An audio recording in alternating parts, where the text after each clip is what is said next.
In this video, I'm going to show you how to receive money on PaySend. Now, the first thing you have to do, you want to go to your Requests tab over here on the left, and then from here, you want to simply click on a new request.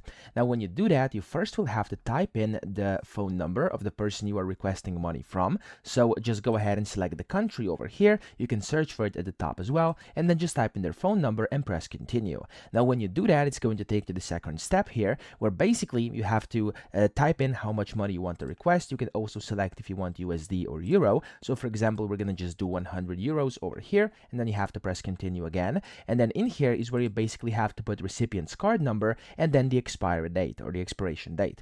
Now it should be MasterCard or Visa, as it says over here. I would show you how to actually continue from here, but for me it says I need a card issued in Slovenia, which I don't have. So I'm just going to go ahead and leave you up to this, but you have to just type in your recipient's card number. So for example, if you are from one country, let's say you are from like the UK or something, and you're trying to actually go ahead and do this via Revolut or something like that, you unfortunately won't be able to do it because it's going to say that it's not your country's basically card. So it has to be the card from your country, which is, I don't know why that is like that, but it is. And then when you type that in, you can press continue over here, and it may require a few more steps to actually complete, such as some info or stuff like that. And then when you come to the end over here, you'll be able to go ahead and request the money and then receive it onto your payment card over here via PaySend. So that's how to do it. I hope this video helped you out. If it did, please subscribe to the channel and help me out as well.